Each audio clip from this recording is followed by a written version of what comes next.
Hi, this is Gaurav. I am from MDFA। आज हमारे पास बैठे हैं श्रेयस और आज हमारा टॉपिक है shot division.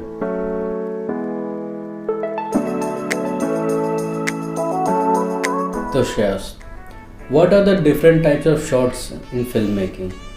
So in filmmaking, shots are used to convey different elements of the scene.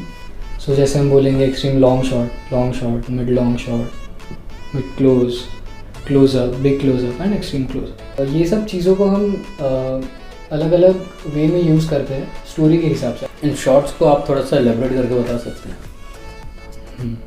So basically extreme wide shot हम एक सीन को एस्टैब्लिश करने के लिए यूज़ करते हैं। बेसिकली ये एक एस्टैब्लिशमेंट शॉट है। हम उसको ऐसा भी बोल सकते हैं कि जो स्टोरी का स्टार्टिंग है, मतलब बहुत सी मूवी में ऐसा होता है कि जो स्टार्टिंग का जो सीन जो शॉट पहला आ रहा है वो एक्सट्रीम लॉन्ग शॉट ही है, तो जिसमें पूरा लोकेशन एस्टैब्लिश हो रहा है, तो उससे ऑडियंस को समझने में भी ईजी हो जाता है कि कहाँ का सीन चल रहा है, क्या स्टोरी चल रहा है। उसके बाद आता है लॉन्ग शॉट, जिसमें स्पेसिफिक लोकेशन एरिया इस्टेब्लिश करते हैं हम लोग कैरेक्टर के साथ साथ। और लॉन्ग शॉट में ऐसा होता है कि एक कैरेक्टर का हेड टू टो पूरा कैप्चर होता है।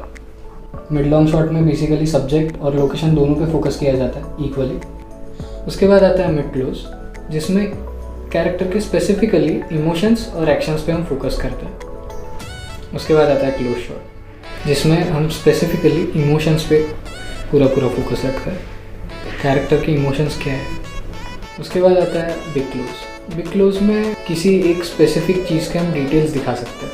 वो कैरेक्टर का इमोशन भी हो सकता है या वो कोई एलिमेंट भी हो सकता है, वो कुछ भी हो सकता है। तो इसी तरीके से अलग अलग शॉट्स अलग अलग सीन के लिए, अलग अलग इमोशंस के लिए हम यूज़ कर सकते हैं। What is the concept of axis in film making? इसको हम 180 डिग्री रूल भी कहते हैं। तो इसमें ये होता है कि एक सीन को एक एक्सिस दो भागों में डिवाइड कर देता है। तो अगर हम इस पार्ट से शूट कर रहे हैं कोई एक सीन, तो वो सारे सीन उसी पार्ट से शूट होंगे। तो अगर हम इस लाइन को क्रॉस करते हैं किसी भी सीन में, तो वो एक्सिस ब्रेक हो जाएगा। 180 डिग्री रूल जो है वो ब्रेक हो जाएगा। सीन देखने में भी अब्रप्ट लगेगा और एक जंप आएगा उसमें। अगर इसको हम ब्रेक करना चाहेंगे तो हम एक मूविंग शॉट के द्वारा इसको ब्रेक कर सकते हैं। तो श्रेयस, एक शॉट को शूट करने के लिए हमें कौन कौन सी बातों का ध्यान रखना चाहिए? So there are principles to shoot a scene, मतलब कुछ रूल्स होते हैं जो हमें ध्यान रखना चाहिए। तो जैसे कोई सीन है, उसका जो भी एंगल है, तो जो उसके बाद जो दूसरा सीन आएगा वो ड्रास्टिकली अपोजिट होना चाहिए। हमें कोई भी एक एंगल रिपीट नहीं करना चाहिए। अगर हम ड्रास्टिकली चेंज दिखाएंगे उससे वैरायटी आएगा और जो स्टोरी टेलिंग है वो भी हम अच्छी कर पाएंगे उससे। दूसरी चीज़ है मैग्नीफिकेशन। मैग्नीफिकेशन मतलब पहला जो शॉट है वो अगर वाइड है तो दूसरा हम सीधा क्लोज लगा देंगे या मिड लॉन्ग लगा देंगे। इससे भी जो स्टोरी टेलिंग है वो बोरिंग नहीं होगी और वो एक फ्लो में चलता है। तीसरी चीज़ है position.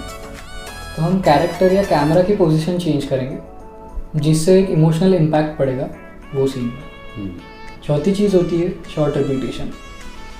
So it's very important not to repeat any shot twicely in a scene. Yeah, it's important not to repeat a shot too much. मतलब इसमें क्या होता है कि अगर हम कोई भी एक शॉट को ट्वाइस रिपीट करते हैं तो वो बोरिंग हो जाएगा और अनओरिजिनल दिखेगा। तो हम कोई भी सीन को कैसे शूट कर सकते हैं? When shooting a scene, it's very important to start with a master shot, जिसमें हम एंटायर सीन एक ही टेक में ले लेंगे and we can call it a primary shot. ये हमें हेल्प करता है पूरे शॉट को ओवरऑल उसका जो कॉन्टेक्स्ट है वो एक टेक में लेने के लिए। So once you have captured a master shot we will move on to coverage. Coverage क्या है? Look what is left to shoot, identify the main thing needed और इम्पोर्टेंट। इस पे कैरेक्टर के मूवमेंट्स, एक्सप्रेशंस, इमोशंस और कुछ details पे focus किया जाता है। अच्छा। उसके बाद हम लोग इंसर्ट पे फोकस करते हैं, जिसमें स्पेसिफिकली जो भी हमको दिखाना है उस पे फोकस किया जाता है। मतलब अगर कुछ चीज़ें छूट गई है या फिर कुछ चीज़ें इंपॉर्टेंट है जो कि हमको दिखाना ही है, जिसमें कैरेक्टर के गेस्चर्स भी हम दिखा सकते हैं और ये एक डेप्थ ऐड करता है हमारे सीन में। उसके बाद आता है कट अवे, जो कि एडिशनल है, जो ए रोल को सपोर्ट करता है, basically a B roll. Why is it essential not to repeat a shot? Changing the angles and position helps to keep the audience interested and engaged.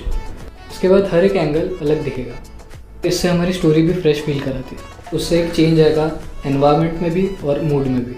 It makes the story more interesting, exciting and dynamic. So thank you Shreyas इतनी information देने के लिए. अगले episode में मिलते हैं फिर. Thanks for having me Gaurav. Thank you.